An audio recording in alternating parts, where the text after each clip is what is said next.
confidence, huh? I guess we're not going to get many people that are buying into the science of confidence, huh?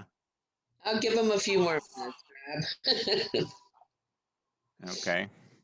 So I'm out here at the regional broker conference here in Pittsburgh, and I cut class because I love you guys. All right. Um, they have it started at 9 o'clock. See, I'm supposed to be there. the There was a couple of interesting speakers before I go into my thing yesterday that I listened to.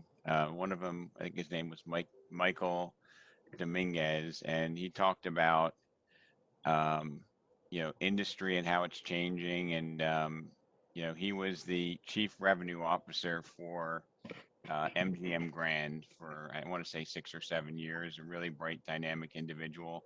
Now president of the um, Resort Hospitality Association, and high customer service set of clients that he has. And one of the things he said is it's not the big fish that eats the little fish, it's the fast fish that eats the slow fish. And what he was talking about is how now more than ever we need to be adaptive to change. Okay, because being big just makes you a little bit more vulnerable at times. Being nimble and fast and open-minded is where you need to be.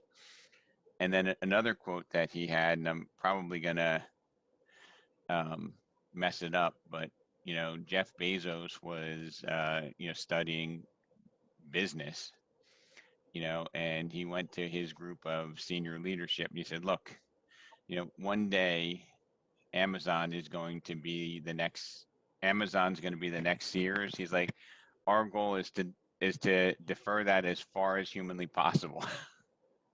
Because he's like, every single company, will have struggles and will have failure.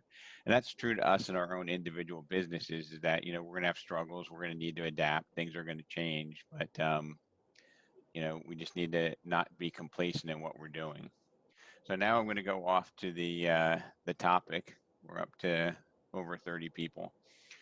So the science of confidence, and I kind of morph this into being a champion for your client, because if you don't have confidence, okay, you could be competent, but without confidence, nobody's gonna get or understand or believe that.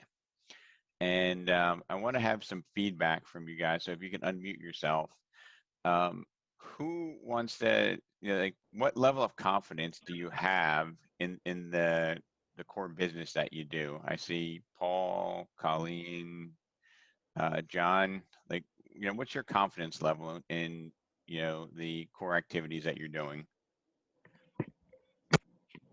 I'd say my confidence level is almost high, just below high, the highest. So, Clever, what is your confidence?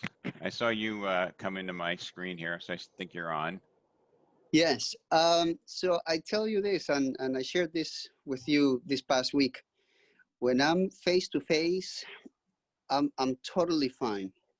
Where I see that I have lack of or during with is when I'm cold calling. It's challenging for me to establish that connection. And I'm assuming I'm not alone on this, because, we're just calling a totally stranger. The fact that we're not face to face and so on has an effect. But face to face, I'm very confident. Over the phone, cold Now, specifically, it's a challenge for me. now, cold calling and it being a challenge for you, Clever, is it because maybe you have a heightened fear of rejection and it's harder to demonstrate the value that you could offer? Yes, bear in mind that I'm calling these folks that perhaps have received dozens of calls about the same subject. So as soon as I identify myself as a realtor, even though I'm putting words like I'm here to help you. Um, right away, they change. It's like they switched and they put a shield on them, and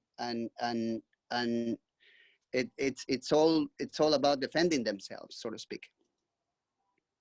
Right. What if you were calling people with a cure for cancer and it was free by the government? Would that call be a little easier? Of course. Because there's no question of the contribution that it could have. And Yeah.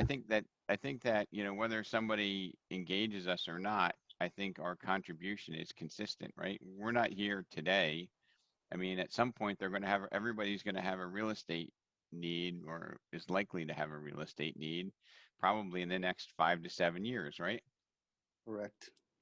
So we're also short-sighted that we're afraid if they don't have a need immediately that we're going to get shot down, and we can't have um, a conversation where we communicate the value that we can offer. And one of the things I think I want to reiterate is, if we don't have the communication skills and the confidence to convey the value offering that we have, we're going to feel intimidated, or we're going to have challenges over the phone. Does that make sense? It does. If I was to tell you, is anybody here, and this is going completely off of my script here, folks. Anybody ever hear the 6 degrees of separation? Right? Yeah. It's like, 6 degrees, you probably virtually know everybody on the planet Earth. Now, there's probably 2 degrees of separation to your next piece of business, right? And if you're able to communicate with somebody and say, hey, I know that you're really not, you don't have any need for my service now, but anyone else that I might be able to serve in your family or community that I might be able to help, right? If you were if you had a good conversation going, right, and you were in rapport, don't you think that a lot of people would say, you know what, Colleen, my niece is looking to buy in, Pompano. Do you cover that area from Park? But like, you would get these conversations coming out once you break down the barriers that people have, right? And this is kind of the science of communication or confidence, because I think communication and confidence are interrelated in a way that you probably have never imagined, right? I mean, if you had better communication skills, does that increase your confidence, even if you're just above average on the industry skills, right? So I'm going to tell you, Clever, that your challenge in calling complete strangers on the phone is embedded in your ability to communicate your value without having somebody in front of you. And once you realize that, that's half the step, that's half the battle, right? Because you're not out to sell somebody a car warranty that they don't want. You're not begging for donations. You're not doing something that lacks value. You have integrity and value. Okay, and if you don't, you need to come back and figure out how you can have an engagement strategy that does have integrity and value. Okay, so the science of confidence is based upon the value that you can confer or communicate. In my preparation for this, I've done some, what would I call it, quote harvesting. Okay, and one of the quotes, and I believe this was Zig Ziglar, is that you don't have to be great at something to start, but you have to start to be great at something. Mm-hmm. You don't have to be great at something to start, but you have to start to be great at something. Does that make sense? I mean, I'm not reading the same thing. You change the words around and it has tremendous significance. Okay. So, Clever, if you knew that you were having value, which I think when we went, meeting people face to face, it was easier to convey, right? Correct. I mean, I think you were there with me when we ate berries from the lady's yard. I was like, geez, I hope these aren't poisonous, right? That's right. But we were building rapport. Mm-hmm. So So the science of confidence is having a communication strategy that gets your message across through high level of rapport. And my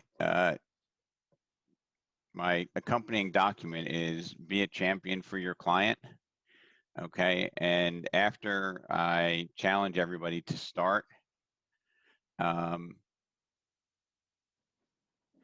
I challenge you to start, I'm just trying to read through some of the comments here.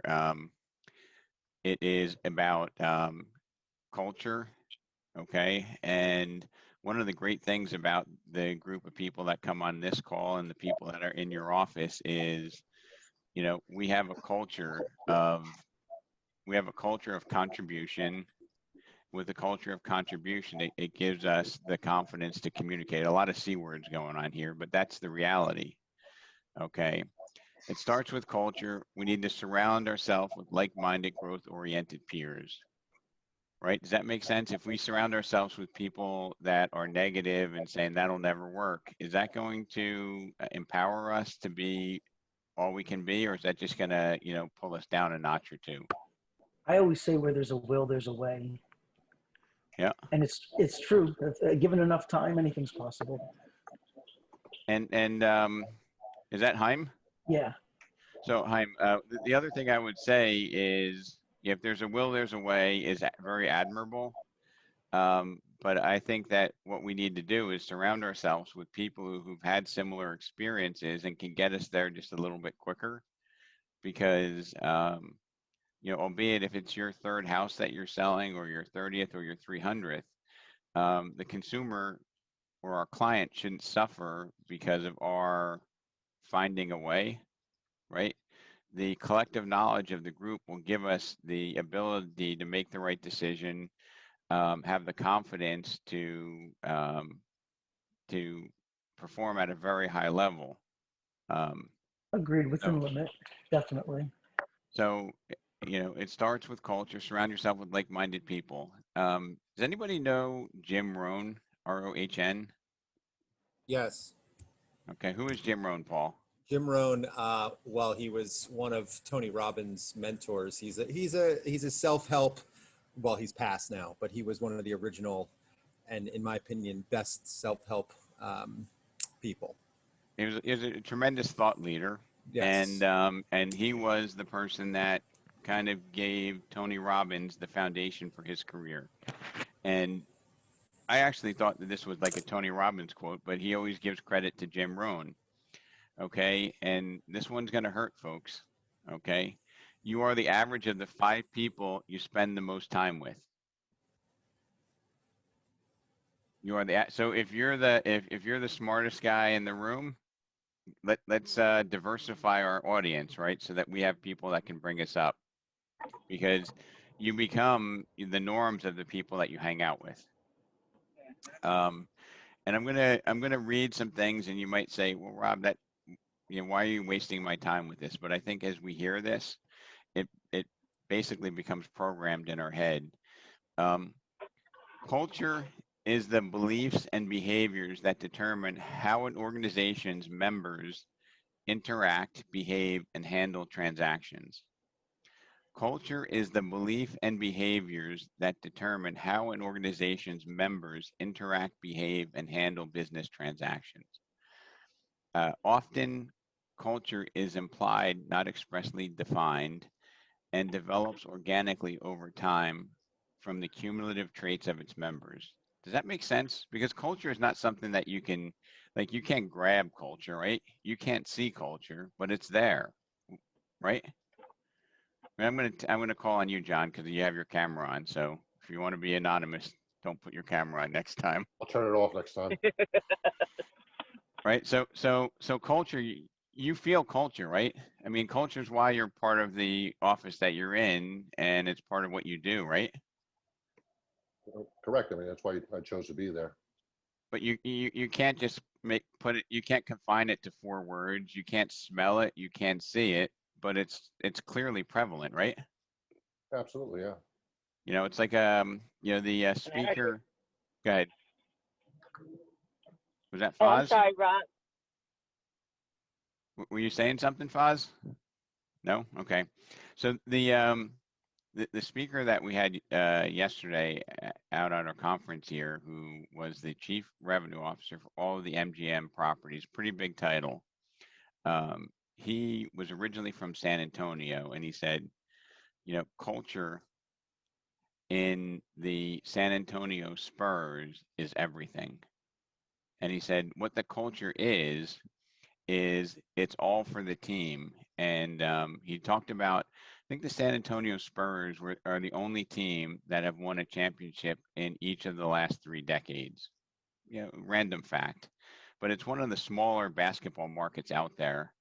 But he says John Popovich has a tremendous culture that they basically lost an NBA championship because he had the courage to bench somebody because he was outside the culture of the organization. He didn't get to play in game 4 or game 5, so he benched him for the rest of the series. He probably didn't even suit him up, and went to game 7, and they lost in game 7 by a couple of points. And he's like, you know what? With that point guard, we might have been able to win that championship, but culture matters more than, just letting somebody violate the culture and remain in the organization. So culture is the belief and behaviors that determine how an organization's members interact, behave, and handle business transactions. Now, embedded in an organization's culture, and this is my content here, contribution and caring, right? It's not about commission and material things.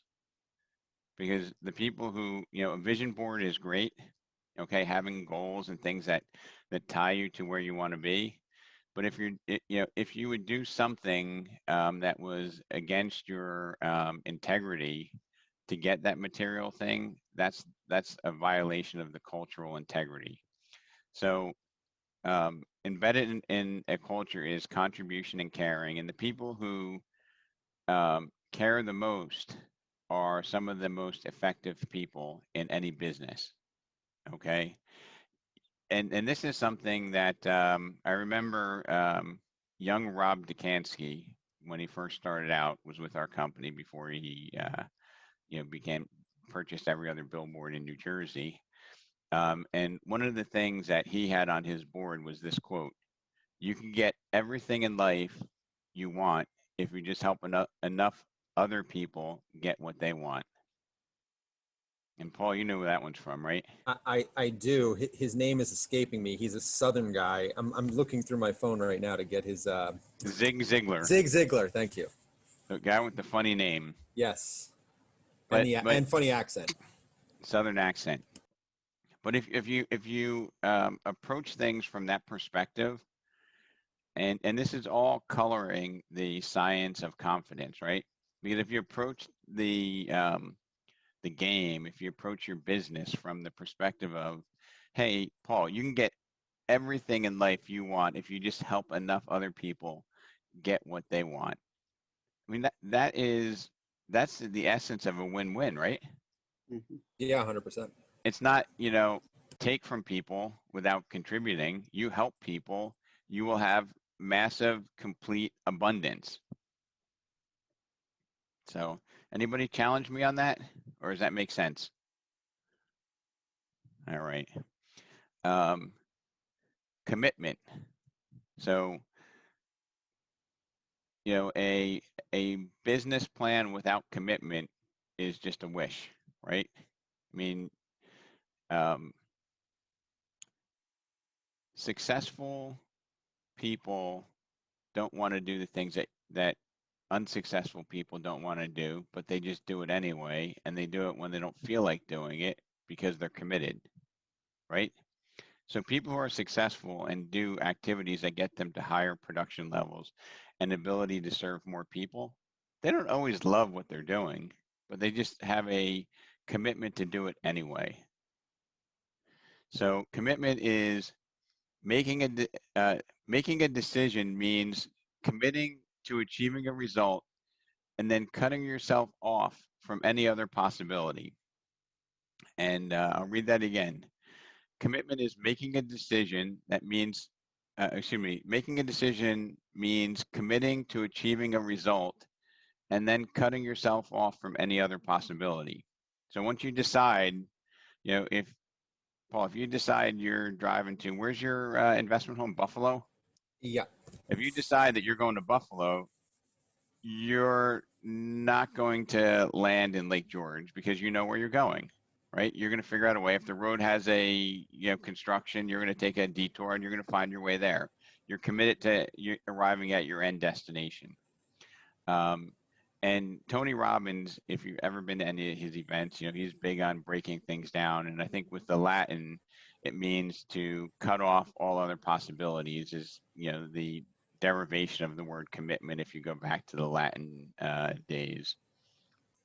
A good phrase that Tony Robbins uses for that and others too is burn the boats, right? It's like so you get on the beach and you burn the boats. You have no choice but to move forward because you can't go home. Decide is to cut off from. Okay, so yep, somebody made a clarification. Consistency. Small, smart choices plus consistencies in time equals a radical difference. So it's small choices, consistency, and time.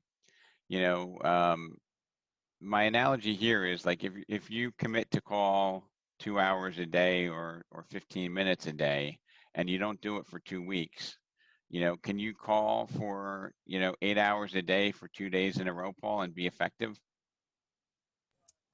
Perhaps in the short term. But more likely you're just going to get so anxiety ridden that you're just going to do nothing.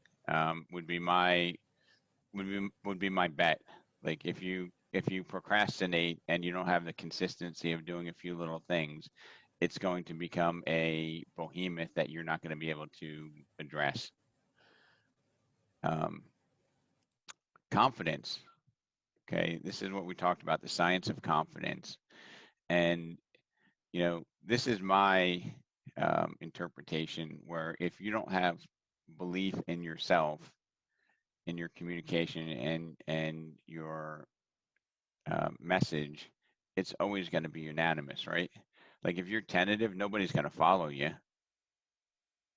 So when we go to meet with a prospect or a potential client, our only competition at the time is us. When we meet with somebody, our only competition is us. I've never seen or heard of, for example, a homeowner saying, Keller Williams and Remax, come to my house at 7 o'clock. I want you to both sit across the table and compete for the business. Okay, it's just me in the room with the client.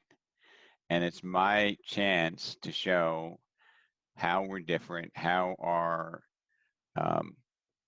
our culture and our process is going to get them the best outcome. Okay. And, that's where, our confidence comes in. And everybody's always intimidated by, Bruce Oliver. Imagine you were a real estate agent in Ridgewood, right? And you do most of your work in Paramus.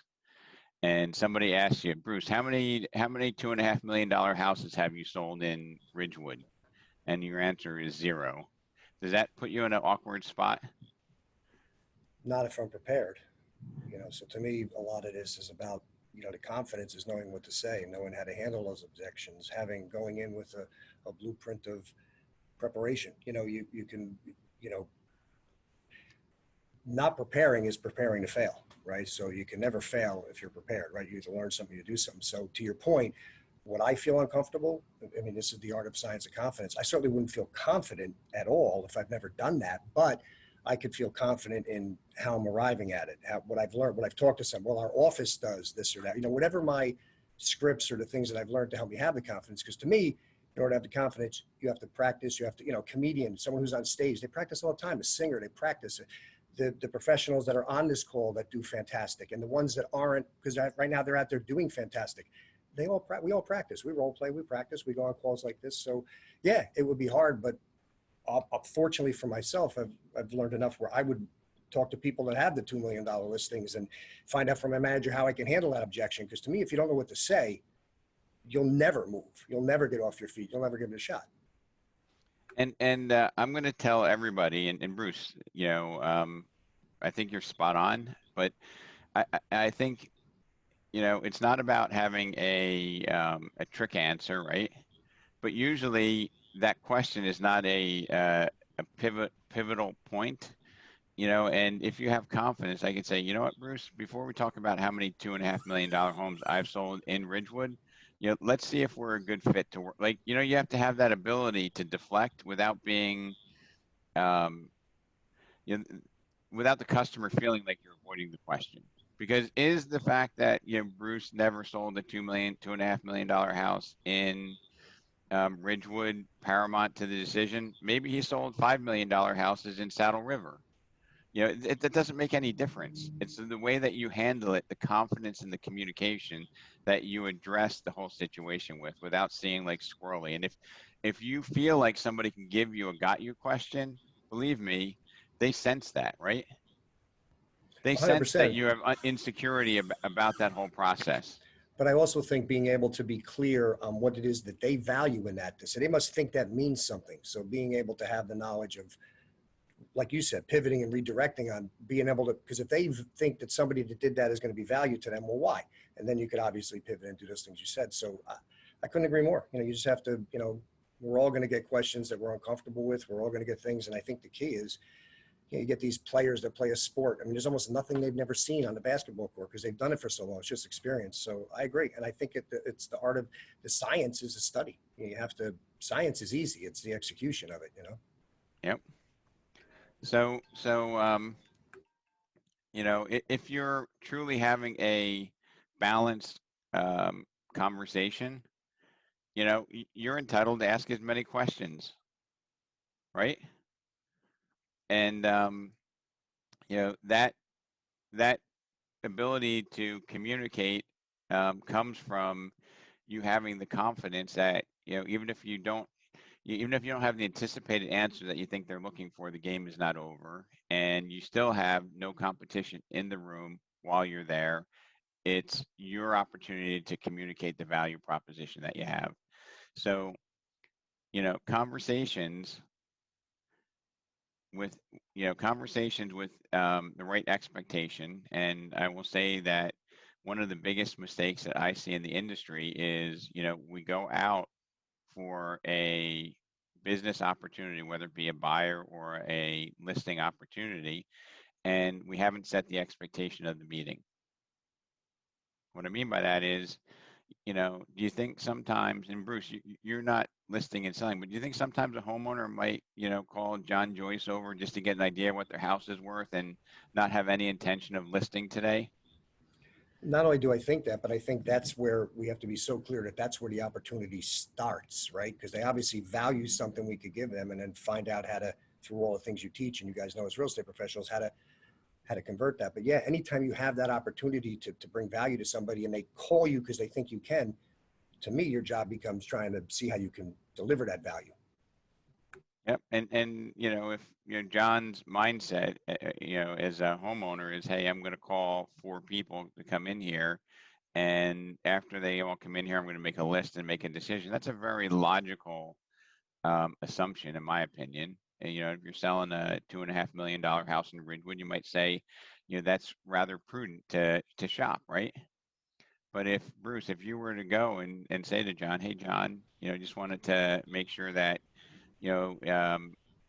your spouse and anybody else involved in the decision to list your house will be available when I arrive on Thursday. Yes. And John, when I do come, if I'm able to show you how I can sell your house for the most money, shortest time, least amount of stress, I just wanted to ask you if you can be prepared to make a decision whether we're a good fit for each other. Now, who does that? Hard to say no to that. If you meet all their objections, you satisfy all their needs, you give them everything they want. And it's funny, I believe that's an art and a science too, of, again, knowing what to say. So to me, it's all practice. There's so many great things here you say. Have to Right. pre-qualify them. But I mean, you're preparing them to make a decision, right? And John, and if they're hesitant before I set up or confirm that appointment, I'd say, hey, look, John, it's up to you and, Mary, your wife, to decide whether or not I've accomplished that. And I'm totally okay if I haven't showed you that way, I'm totally fine. I just wanted to make sure if I can show you that you'd be in a position to make a decision. Because it changes the mindset when that door is opened. Okay. And it's given me an incredible track record of helping you guys, secure opportunities. It sets all the expectations. Couple other things I just want to mention from my my quote harvesting. Okay. Your attitude, not your aptitude, determines your altitude or your success, right? Um, you can learn something with the right attitude, but if you have the wrong attitude, you're toast. So your attitude, not your aptitude, will determine your success. Here's a couple of more Zig Ziglar quotes for you, Paul. People often say motivation doesn't last. Well, Zig says neither does bathing, but you do it every day. So, like you need to pump yourself up because otherwise, everybody at the beginning of the day might be, a little bit lethargic, trying to get your day going. But if you get into a routine of finding a way to motivate yourself, I don't think it needs to be as extreme as Tony Robbins jumping into a 30-degree pit of water. That'll certainly wake you up. But you need to have your routine. You need to have your consistency. A goal set is halfway reached, and if you aim at nothing, you will hit it every time. So that's pretty significant. How many of us see people, sometimes the people wearing our clothes, that are running around, but we don't have a clear goal? You're never going to get it.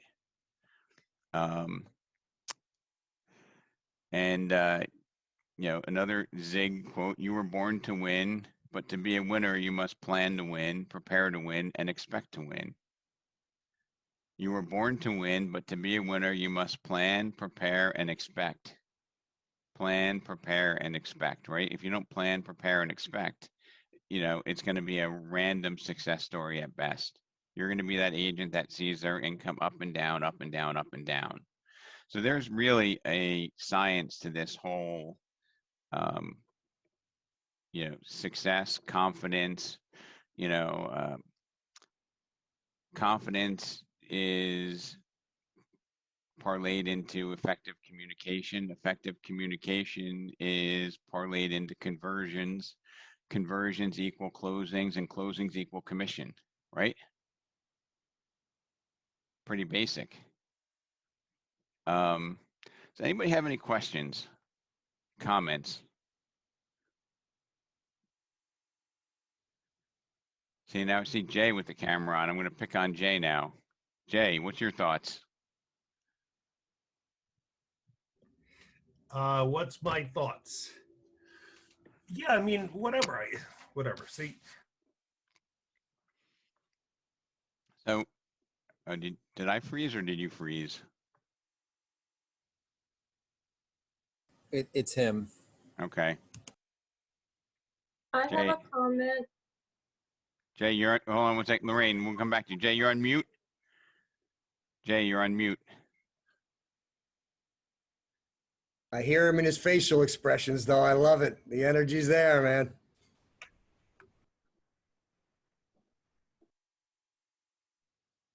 Let's see.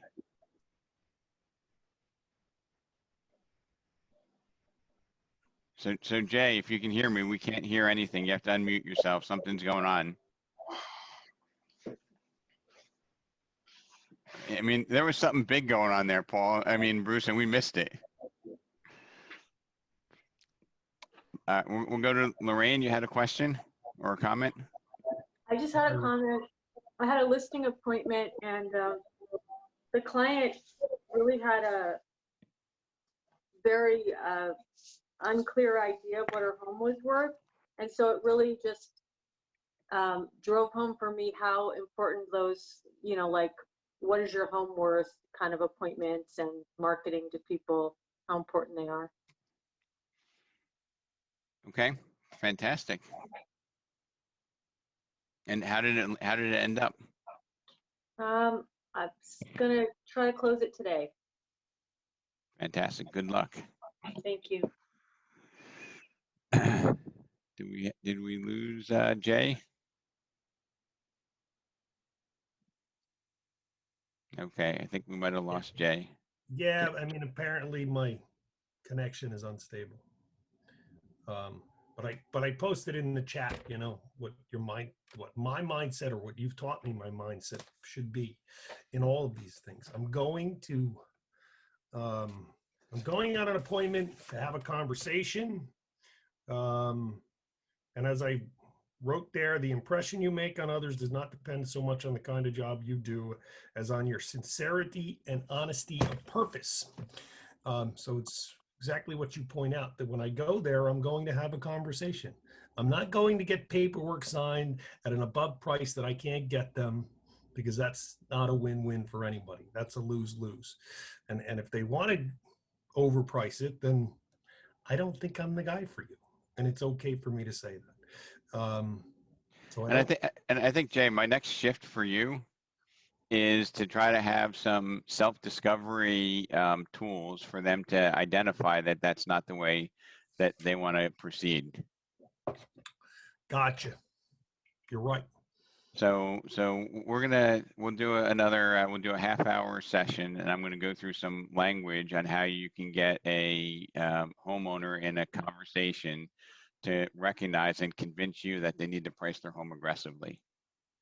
And there's some very basic stats that will help you do that. Like the way you did that with Mike down in Keyport. Yep. And beyond that, there's I've gotten some more tools that I can run and just give you statistics to show how properties behave over time.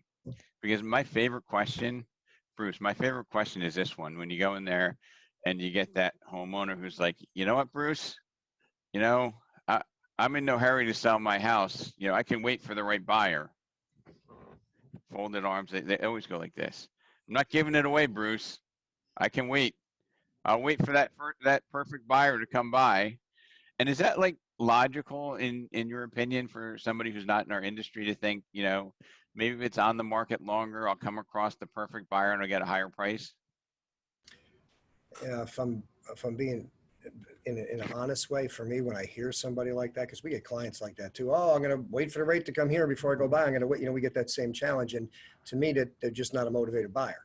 So, or a motivated seller in your case. So I try real hard to your guys' point, to be there for that conversation, to try to bring them whatever value it is they need. It might be to educate at the moment, but I quickly try to realize that's not an efficient conversation. If the tools I have to know how to handle that objection aren't working, which I believe you have to have those tools to say the right things, but then I would bail. So no, we get the same challenge. I mean, to me, that's just somebody that wants information. They're not ready, or maybe they are, and then we have to figure out, maybe emotionally why do they want to move? Maybe they want to be closer to their kids. Maybe everyone has a why. Find out what their why is, because at the end of the day, okay, is being with mom worth waiting for 20 grand? And, you got to be careful how you say that. We all have our own, spin on how we can put that, but it's that conversation and getting there. So it doesn't seem weird to me, but I hate when it happens, because we get the same in our business too.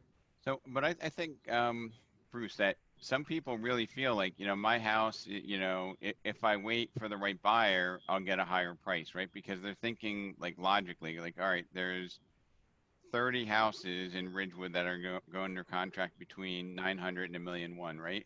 If I wait longer, there'll be another 30 buyers in the second month. Maybe one of those second 30 buyers sees the value in my pink kitchen, right? Like that's what people think from a homeowner perspective, right? And they think, hey, if it sells really quickly, I must have given it away. Now, and do you think an uneducated consumer, and when I say uneducated, I don't mean not smart, but not studying how our market behaves, could logically draw that conclusion? I think yes. Jay, you had something to say? Well, I mean, with my mom's house down the shore, she argued for years with me, Okay, that the person who was going to buy that house was someone who was going to knock it down. And I sat there and I said to somebody who's going to knock it down, they're not going to give you the highest price, Ma. That's not what's going to happen. If they're going to knock it down, they want the cheapest thing because it's just about the dirt, and just like a builder. And so, of course, you know, we got 210,000 over asking, okay, because we attracted a buyer, and most sellers have this vision of who it is that's going to buy the house. And I sit there and whatever, when I'm in a conversation with them, I say to them, well, I'm not a good predictor of the future. I don't have a crystal ball to know, but the buyer actually that bought the house was somebody who valued the way the house was and was willing to pay more for it. And they're not going to knock it down. They're going to keep it just as it is, right? And so the sellers have these delusions of who they think's going to buy their house, when the reality is I have to expose it to as much of the marketplace as I can to find the buyer who's willing to pay the best price, not, you know, rut myself or decide on who the buyer is that I'm looking for. You know what I mean? So people have these thoughts in their mind regarding who it is who's going to buy their house and give them the most money for it. And they come up with these rationalizations and justifications for why that's the person that's going to give me the most money. And the reality, if you're in the marketplace, is I don't know who's going to buy that house and give us the most money. Could be an investor, right? Could be a builder, could be a regular homeowner, could be an FHA buyer. I don't know. But Right. my job is to expose it to the marketplace as much as possible to get that highest buyer to come forth, right? So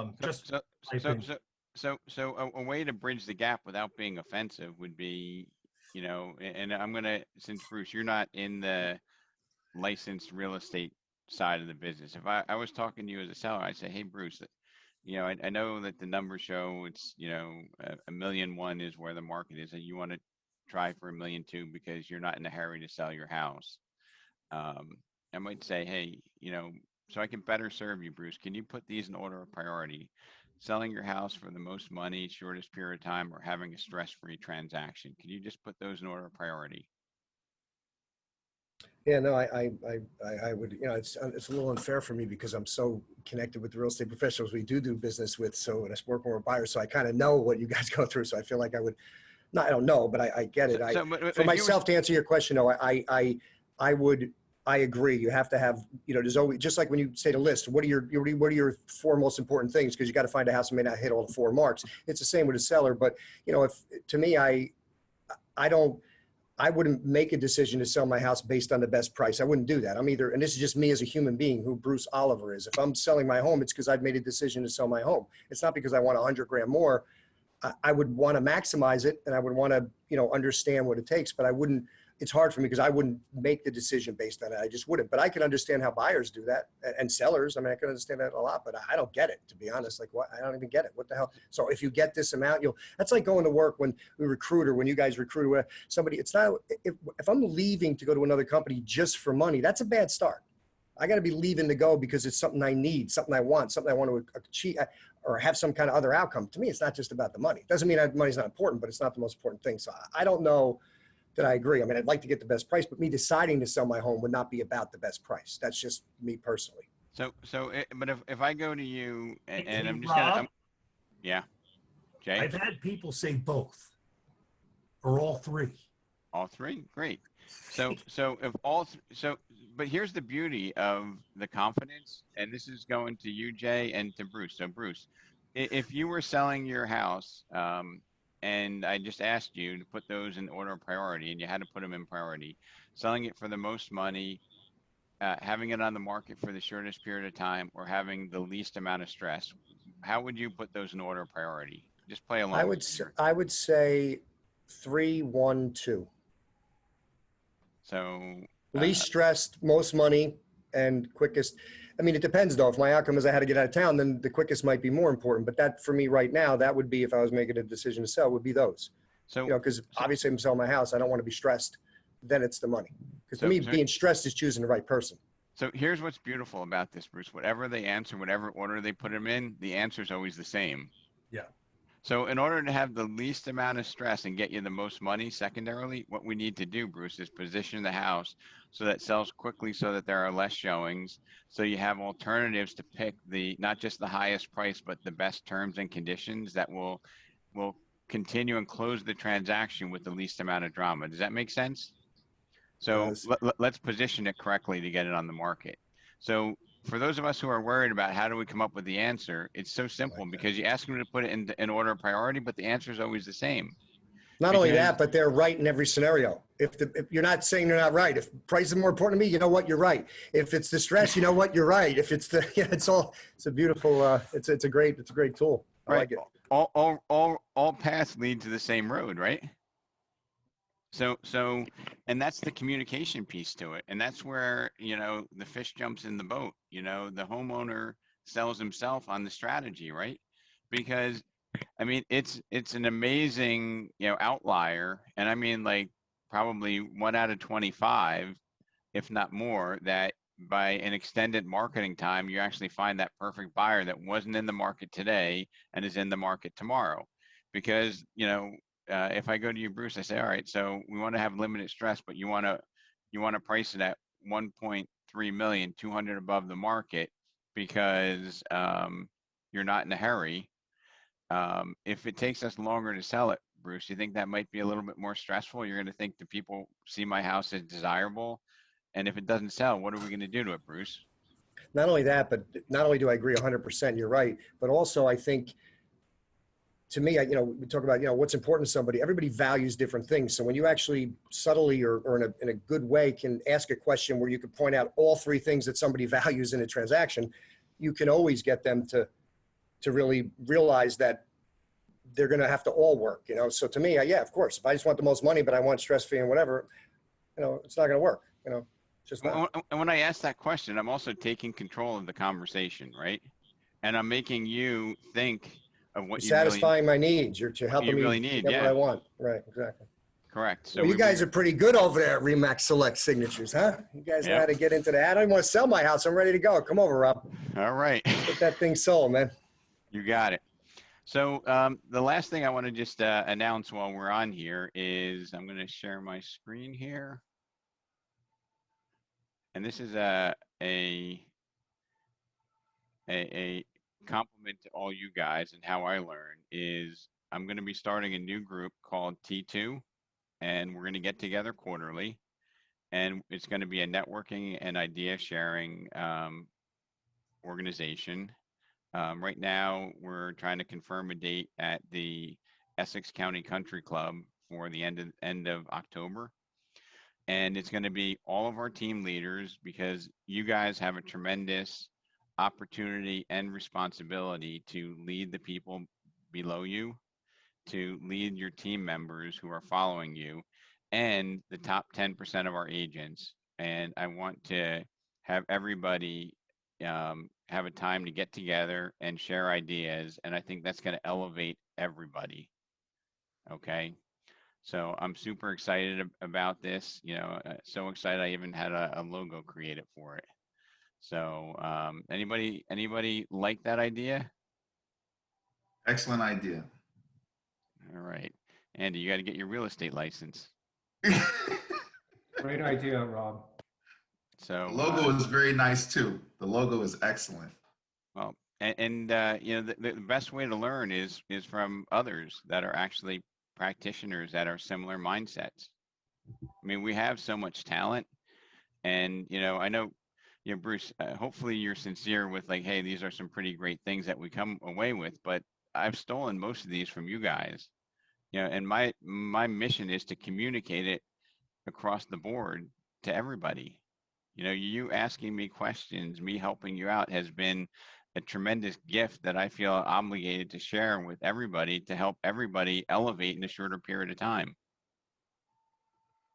Yeah, I think it comes from what you said earlier, and coming from a place of giving back and gratefulness and just wanting to help others. I mean, sometimes when you hear a phrase like that, somebody, like you said earlier, oh, you just help everybody. Some people take advantage of you, but at the end of the day, when you're putting out the best you and you're trying to give, and how many people if you ask them if they're 90 years old, 100 years old, what's the most important thing? It's all about giving back.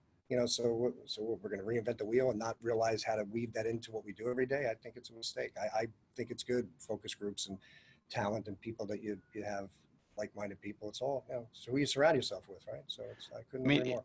I mean, Bruce, if you're transacting just to get a commission, sometimes you might say something that's not consistent with your integrity. If, oh, I got to get this deal, I will say anything to just get this listing signed.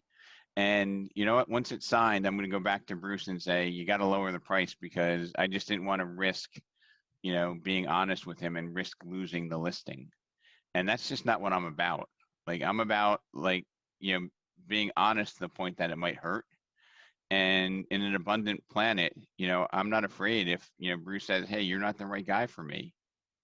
Because, you know, when you have that confidence to communicate honestly, and I'm not just there with commission breath, because, you know, you can tell if somebody's just out to make a commission.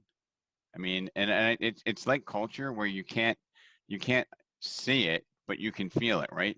Like if Paul, you know, had to pay his mortgage and he had to get my listing to pay his mortgage and he was so desperate, I can smell that. Like I can smell he's not out to help me. He's out to find a way to pay his mortgage. And, you know, that's just not the way that I see doing business, because if Paul, and I know it's not you, Paul, but if Paul was having to get my listing at any cost to pay his mortgage, you know, Paul didn't plan properly and he's not the professional that I want to associate with. But if you go from contribution and you know, you say, hey, hey, Bruce, if you want to go that way, you want to go with 1.3 for your house, you know, I might not be the right person for you because honestly, I don't want to be associated with you not getting full value for your home. And I start to pack my stuff up, you'd be like, wait a second, you don't want my listing? No, I couldn't do that to you, Paul. I couldn't do that to you, Bruce. I don't want to see you, you know, lose money from our relationship. And I'll bet most of us have never done that. Rob, I think it goes back to everything that you've talked about before, courage and integrity. Courage and integrity, the courage to be honest and give the right advice to a client helps with your confidence. Yeah, and if you have an abundance mindset, like honestly, if Right. if Bruce said, hey, you know what, I want to try it at 1.3, you know, I might try to have another way of having him realize and tell me that that's the wrong way to go about it. Or I might just say, hey, I might not be the right fit for you, but I live in an abundant planet. You know, I got another appointment tomorrow night. And maybe I made a mistake in the way that I communicated. I would internalize and see, did I do something wrong? And if not, then, you know, I would just move to the next. But it truly can only be a win-win. If it's a lose-win or a win-lose, and I know it sounds cliche, but it doesn't work, right? I mean, if you overprice your listing, Bruce, and it doesn't sell, are you happy with me? Of course not. And was it a good deal for me if I had to take pictures and do open houses and didn't sell your house? Well, And to me, that's the, and I'm again just speaking as a not a real estate professional. To me, and I guess you guys experience this more. I don't understand why somebody would do that. Why would you not take the advice? Now that doesn't mean me I wouldn't get advice of a couple different professionals to hear what they think my price should be, but so I'm going to sit here and be running east looking for a sunset when everybody's saying it's west, and that's retarded. If the price is this or that, and again, that's just me. But I guess there's buyers that sellers don't look at it that way. So Bruce, let me that's great commentary, because there are people that will go out there and they go on a listing appointment, and you know, most sellers have a overinflated value of what their home is worth. Would you agree with me on that, Bruce? I mean, I don't, but I would imagine some do. Sure, yeah. Well, So- they want more. They have a desire. Yeah, they want it to be worth more. I agree Right. with So that. right. So they want it to be worth more. So they're going to say, you know, I know the comp say, this estimate says, you know, 1.2, but I spoke to Mary Jane at Banana Real Estate, and she said it's worth, I could put it on for 135, and maybe we'll get 1.3. You know, and if I'm coming there saying, look, you know, we should be at 1.15 and hope to get it to 1.2, that's the right strategy. you might choose your facts. You might say, hey, I'm going to list with Banana Realty because they're going to do it at 1.35. An And example for us is we have clients sometimes that call us and we'll talk to a client and they'll speak to multiple lenders. I spoke to 15 lenders and this guy has a rate of 2 5/8. And the first thing I say, you spoke to 15 lenders. I said, okay, how many of them told you the rate is what I'm telling you? And, so the point is when it's the outlier for myself, I don't, to me, that's the best way to deal with that. Because if I spoke to 4 people, 2, 3 people that list in my house and everybody tells me it's 1.2, and I got somebody that tells me 1.35, I mean, to me, maybe I'll get 1.35, but I'm not going to ignore the others. But again, that's just me because I don't know. Maybe I'm just used to trying to keep things productive. But I mean, I've sold houses where we made money. I sold houses where we lost money. The market's the market, But again, I'm a little different that way because I, unfortunately, experience the same challenges you guys so we learn. Bruce, what it's the thing is that they want what Banana Realty told them to be true. They want that to be true. I get it, but they said Banana Realty. Anybody named Banana Realty, for Christ's sakes? If the whole rest of the grocery store says it isn't true, I'm not going to believe the banana section. But again, that's just me. That's just me. all right, but yeah, Bruce, it's just like people will tell them the rate is a quarter lower or a half lower. Agents will go out there and we call it buy a listing, right? By overpricing it and misleading somebody to the fact that they could get this. And when they get back to the office, Bruce, they go, I know it's overpriced, but what I'm going to do is once we get the feedback, I'm going to tell Bruce that we need to lower the price, which to me lacks total integrity. You know what we call in my business? We call it lying. You tell somebody you could give them, no, I'm just keeping it really real. Because to me, that bothers me. Don't you dare tell a client you can do something you can't do. That's a problem. That's lying. There's no room for that crap. I mean, if the rates aren't, that doesn't mean you can't help the person get the best rate there is, but it does come a point in time where we say, listen, Mr. Whomever, Mrs. Whatever, listen, I get it. I get it. This was important to you and you might be able to find that. But to me, if that's what's most important, we may not be the right fit for you. You can always find somebody to paint your house for $100 less than somebody else, but there's value in what it is that we do. And if we could be amongst the lowest, that's where we need to be. I can't guarantee I could always be the lowest because who knows what's going to happen. They may not show up on time. You may not close on time. I mean, so we get that, but I agree. You got to keep it. The integrity has to be there. Yep. And integrity is something that's, in my opinion, Bruce, it's all or nothing. And I'm going on record saying that because you start with a small lie. Next thing you know, well, if you tell one lie out of 100 facts, you're still a liar, right? True, Bruce? Absolutely, yeah. And I think that if you're I also don't think, I think you could get kind of, some of the gang will get, we can all kind of get tricked into sometimes with not being honest about something, but there's a difference between saying a lie and being unsure about something and communicating you're unsure. Because to me, that's integrity too.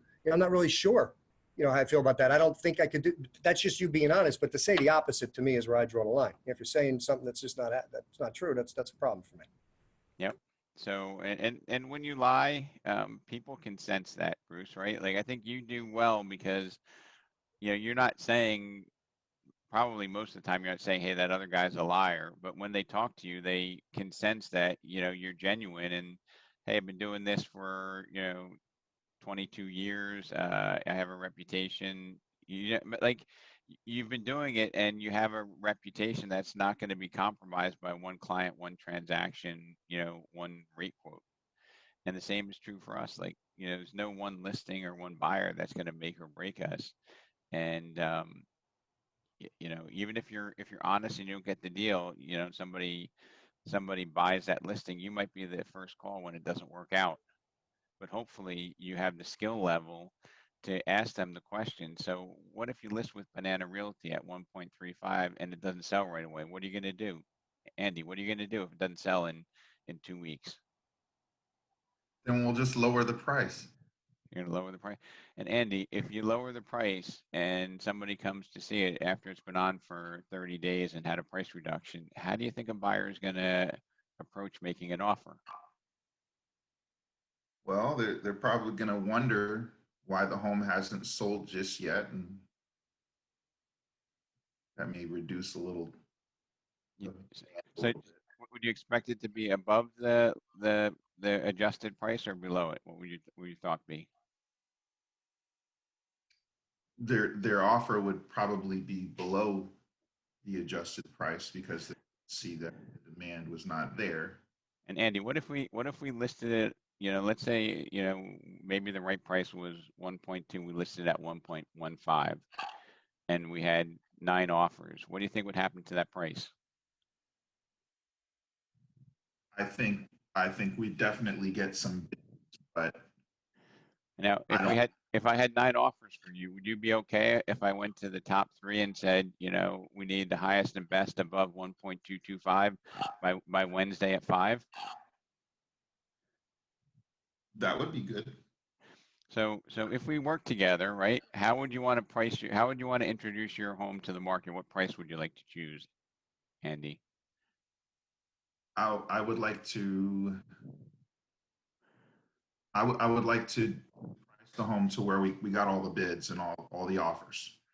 So there is the science of communication and confidence where you're able to, and if you've been on listing conversations with me, you've seen that happen every time. And this is not rehearsed. Andy's telling me, well, if it doesn't sell, I'm lowering the price. Then if somebody looks to buy it, well, they might think I'm desperate. What's wrong with my house? They're definitely gonna try to lowball me, right? And then I say, so what would happen if we, I know you were saying 1.2, if we went at 1.15, we underpriced it a little bit, what would happen? And if I had 7, like, you have to know how to engage that, right? And that's what we call a wet solution. Is Jay there? Who knows what a wet solution is? It's nothing perverted. Anybody? Something tangible, real, that works every time, WET. Yep, works every time. That's why they call it a wet solution. It works every time. Because I'm not convincing Andy. Andy's convincing himself by the proper questions. I mean, I hope we're over time by 3 minutes, but I hope you see how by asking the right questions, it will draw people to the right conclusions, whether we're the candidate for them to align with, right? So I thank you all. If you're not in the top 10% of your office, then work to be there so you can come to the T2 meeting, okay? And Can I look just forward to offer that. something real quick? And if you're, Go you ahead. can talk to your managers are uncomfortable, but as you know, when we first got together and we formed this alliance with Finance of America in your group, Mike Ferry was our national spokesperson, and Mike's given me the permission, and I have all of his information, on PDF where, I can share, the top 40 objections, how to handle them, closing skills, developing center influence, lead follow-up, past client center influence, what to say in certain situations. So if anybody wants that information, you could either reach out for me or whoever your Finance of America rep is, and with the endorsement of your manager, if it's cool, we'll be glad to send it all over. There's nothing that could hurt you in there, but it helps, because to me, the building the confidence is knowing what to say. If you know what to say, your confidence goes up 1,000%. So we'd be more than happy to share that with anybody that wants it. Just reach out for us and we'll get it over to you. I appreciate that. If you could, maybe Bruce, we'll talk before the next mastermind and definitely before the first T2 meeting about that. That's very generous. So make sure you all give Bruce or his team an opportunity to work together. Everybody. And when they say to you, if you ask the members of my team and they say they don't know what I'm talking about, tell them they got to call me, because now I'm mad at them, because I've been telling them to tell you about guys just for years. So I'm only teasing. All right. Well, everybody have a fantastic weekend. This is great. I hope I made some small contribution. Be well, everybody.